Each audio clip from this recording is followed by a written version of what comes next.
नमस्ते। नमस्ते मेरे प्यारे देशवासियों।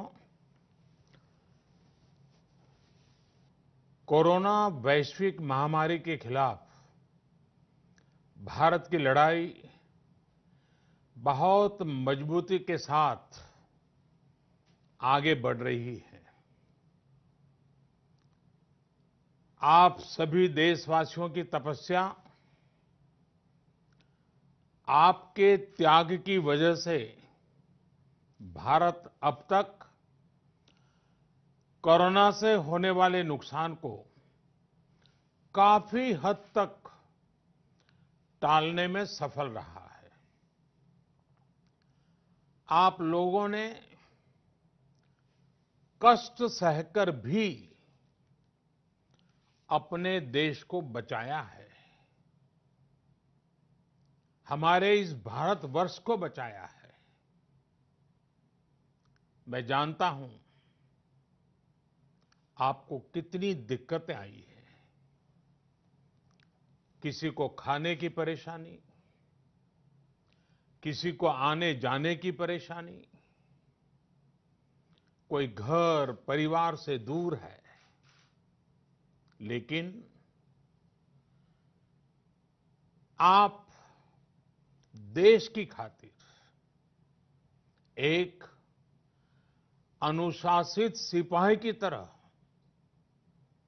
अपने कर्तव्य निभा रहे हैं। मैं आप सबको आदरपूर्वक नमन करता हूं।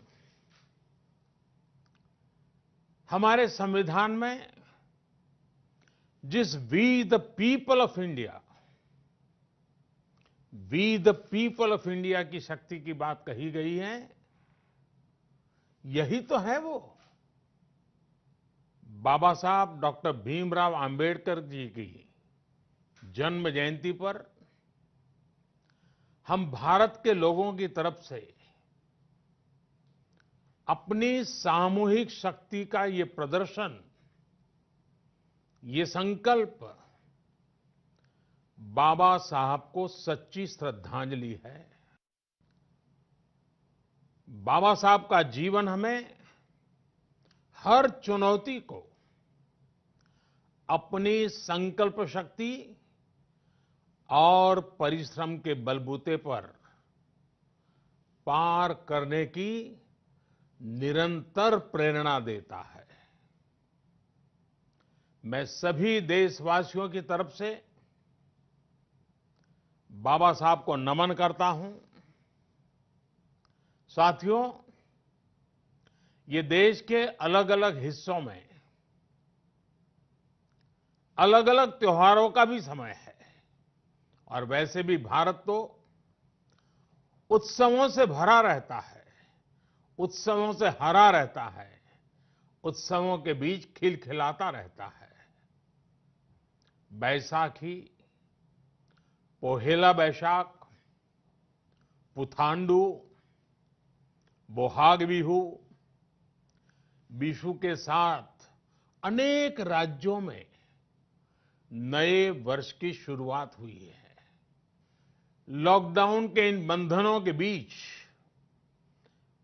मैं देश के लोग जिस तरह नियमों का पालन कर रहे हैं, जितने संयम से अपने घरों में रहकर त्योहार बड़ी सादगीपूर्ण तरीके से मना रहे हैं, ये सारी बातें बहुत ही प्रेरक हैं, बहुत ही प्रशंसनीय है।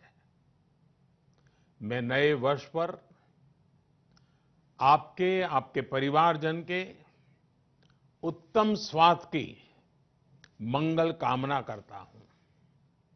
साथियों, आज पूरे विश्व में कोरोना वैश्विक महामारी की जो स्थिति है, हम सब उसे भलीभांति परिचित हैं। अन्य देशों के मुकाबले भारत ने कैसे अपने यहां संक्रमण को रोकने के प्रयास किए, आप इसके सहभागी भी रहे हैं और साक्षी भी।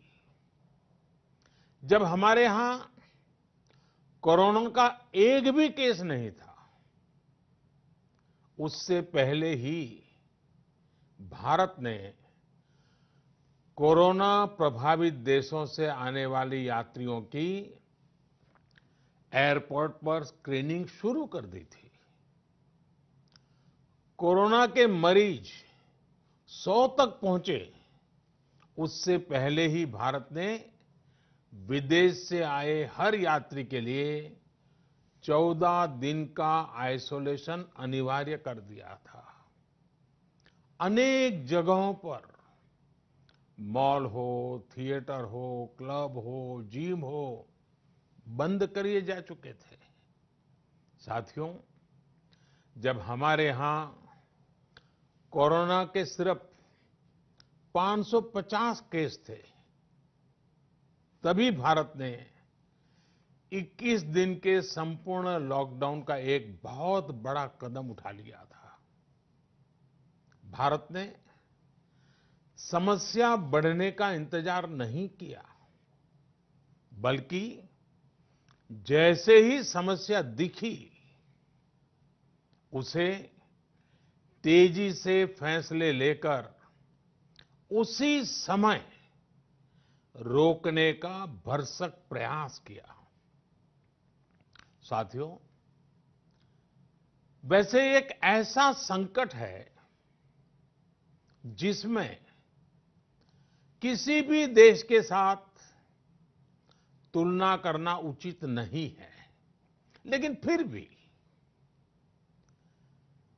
कुछ सच्चाइयों को हम नकार नहीं सकते हैं। ये भी एक सच्चाई है कि अगर दुनिया के बड़े-बड़े सामर्थ्यवान देशों में कोरोना से जुड़े आंकड़े देखें, तो उनकी तुलना में आज भारत बहुत संभली हुई स्थिति में है। महीना डेढ़ महीना पहले कई देश कोरोना संक्रमण के मामले में एक प्रकार से भारत के बराबर खड़े थे। आज उन देशों में भारत की तुलना में कोरोना के केसेस 25 से 30 गुना ज्यादा बढ़ गए हैं। उन देशों में हजारों लोगों की दुखद मृत्यु हो चुकी है। भारत ने होलिस्टिक अप्रोच न अपनाई होती, इंटीग्रेटेड अप्रोच न अपनाई होती, समय पर तेज फैसले न लिए होते, तो आज भारत की स्थिति क्या होती, इसकी कल्पना करते ही रुएं खड़े हो जाते हैं। लेकिन बीते दिनों के अनुभवों से ये साफ है कि हमने जो रास्ता चुना है, आज की स्थिति में वही हमारे लिए सही है। सोशल डिस्टेंसिंग और लॉकडाउन का बहुत बड़ा लाभ देश को मिला है। अगर सिर्फ आर्थिक दृष्टि से देखें तो ये महंगा जरूर लगता है, बहुत बड़ी कीमत चुकानी पड़ी है, लेकिन भारतवासियों की जिंदगी के आगे इसकी कोई तुलना नहीं हो सकती। सीमित संसाधनों के बीच भारत जिस मार्ग पर चला है, उस मार्ग की चर्चा आज दुनिया भर में होना बहुत स्वाभाविक है। देश की राज्य सरकारों ने भी स्थानीय स्वराज संस्थाओं की इकाइयों ने भी इसमें बहुत जिम्मेदारी के साथ काम किया है। चौबीसों घंटे हर किसी ने अपना जीमा संभालने के लिए प्रयास किया है और हालत को संभाला भी है। लेकिन साथियों, इन सब प्रयासों के बीच कोरोना जिस तरह फैल रहा है, उसने विश्व भर में हेल्थ एक्सपर्ट्स को और सरकारों को और ज्यादा सतर्क कर दिया है। भारत में भी कोरोना के खिलाफ लड़ाई अब आगे कैसे बढ़े, हम विजयी कैसे हो, हमारे यहां नुकसान कम से कम कैसे हो, लोगों की दिक्कतें कम कैसे करें, इन बातों को लेकर राज्यों के साथ निरंतर चर्चाएं की है। और इन सभी चर्चाओं में से एक बात उभर करके आती है। हर किसी का यही सुझाव आता है, नागरिकों की तरफ से भी यही सुझाव आता है कि लॉकडाउन को बढ़ाया जाए। कई राज्य तो पहले से ही लॉकडाउन को बढ़ाने का फैसला कर चुके हैं। साथियों, सारे सुझावों को ध्यान में रखते हुए ये तय किया गया है कि भारत में लॉकडाउन को अब 3 मई तक और बढ़ाना पड़ेगा।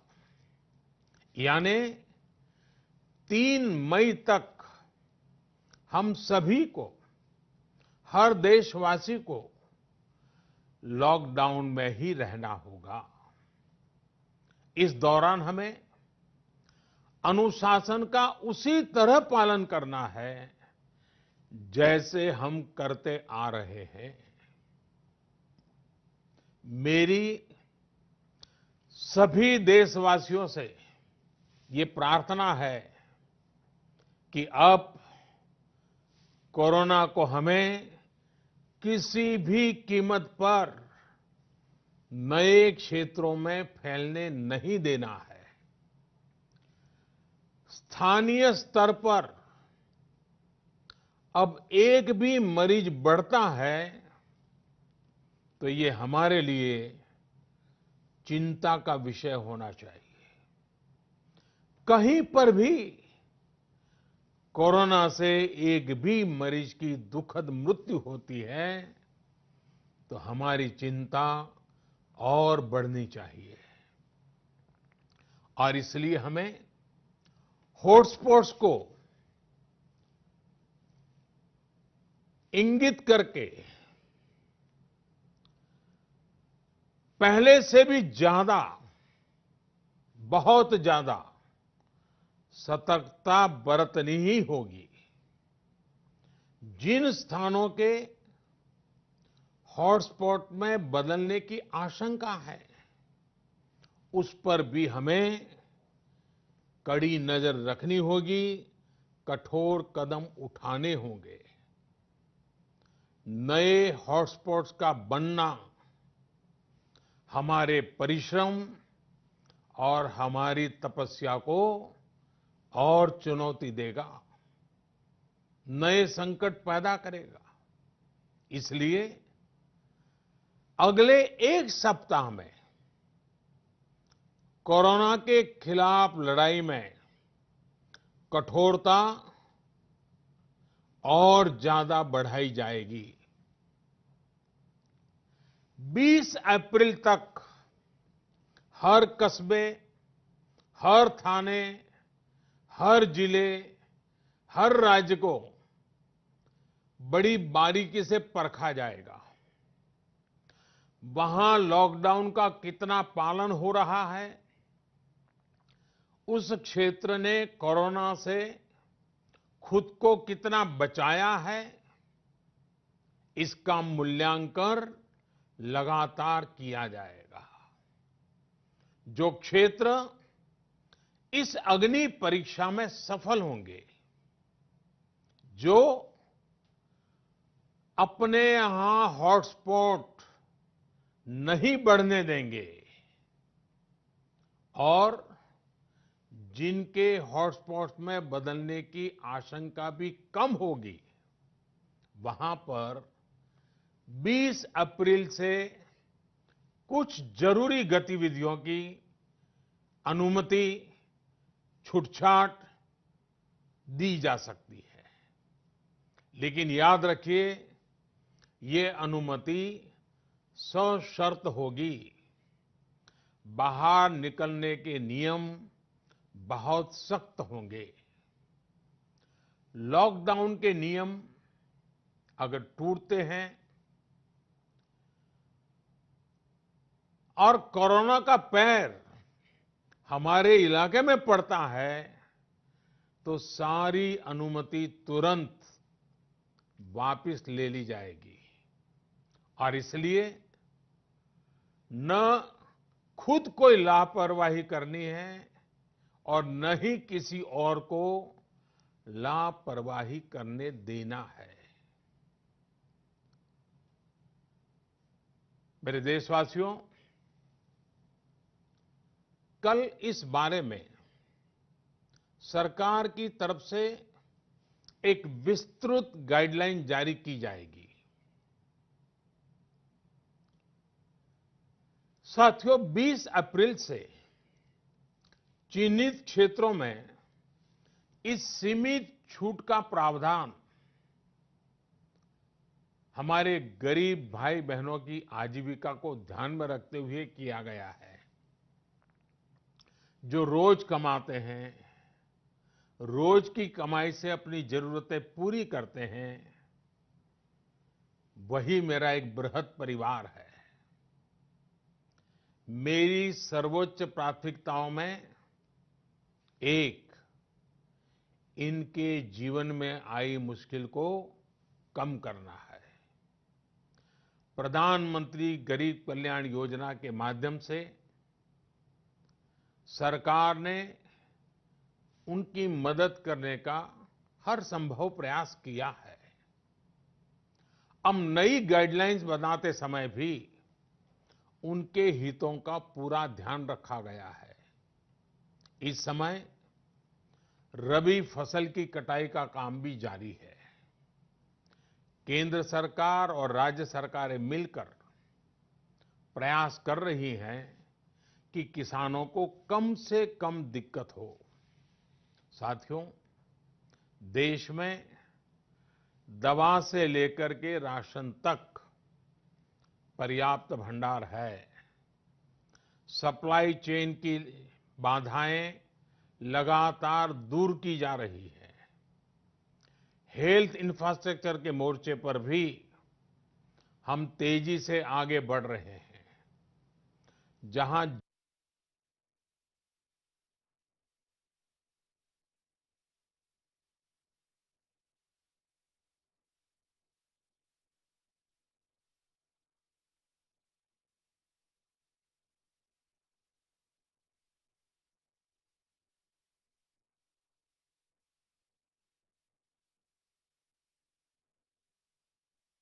ये कहता है कि कोरोना के 10,000 मरीज होने पर 1500-1600 बेड्स की जरूरत होती है। भारत में आज हम 1 लाख से अधिक बेड्स की व्यवस्था कर चुके हैं। इतना ही नहीं, 600 से भी अधिक ऐसे अस्पताल हैं जो सिर्फ कोविड के इलाज के लिए काम कर रहे हैं। इन सुविधाओं को और तेजी से बढ़ाया जा रहा है। साथियों, आज भारत के पास भले सीमित संसाधन हो, लेकिन मेरा भारत के युवा वैज्ञानिकों से विशेष आग्रह है कि विश्व कल्याण के लिए मानव कल्याण के लिए। मेरे नौजवान साथियों, आप आगे आए। कोरोना की वैक्सीन बनाने का मेरे देश के नौजवान, मेरे देश के वैज्ञानिक बेड़ा उठाएं। साथियों, हम धैर्य बनाकर रखेंगे, नियमों का पालन करेंगे, तो कोरोना जैसी महामारी को भी परास्त करके ही रहेंगे। इसी विश्वास के साथ मेरी बात समाप्त करने से पहले मैं आपका साथ मांग रहा हूं। 7 बातों में आपका साथ। पहली बात, अपने घर के बुजुर्गों का विशेष ध्यान रखें। विशेषकर ऐसे व्यक्ति जिन्हें पुरानी बीमारी हो, उनकी हमें एक्स्ट्रा केयर करनी है। उन्हें कोरोना से बहुत बचाकर रखना है। दूसरी बात, लॉकडाउन और सोशल डिस्टेंसिंग की लक्ष्मण रेखा का पूरी तरह पालन करें। घर में बने फेस कवर या मास्क का, और वो भी घर में बने हुए, उनका अनिवार्य रूप से उपयोग करें। तीसरी बात, अपनी इम्यूनिटी बढ़ाने के लिए आयुष मंत्रालय द्वारा जो निर्देश दिए गए हैं, उसका अगर हम पालन करें, गर्म पानी है, काढ़ा है, इनका निरंतर सेवन करें। चौथी बात, कोरोना संक्रमण का फैलाव रोकने में मदद करने के लिए Aarogya Setu mobile app, Aarogya Setu mobile app जरूर डाउनलोड करें। दूसरों को भी इस ऐप को डाउनलोड करने के लिए प्रेरित करें। पांचवी बात, जितना हो सके उतने गरीब परिवार की देखरेख करें, उनके भोजन की आवश्यकता पूरी करें। छठी बात, आप अपने व्यवसाय, अपने उद्योग में अपने साथ काम करे लोगों के प्रति संवेदना रखें, किसी को नौकरी से न निकालें।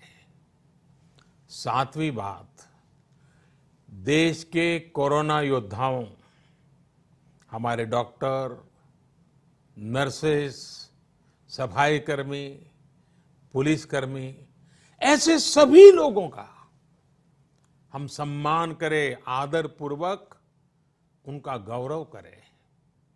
साथियों, इन 7 बातों में आपका साथ,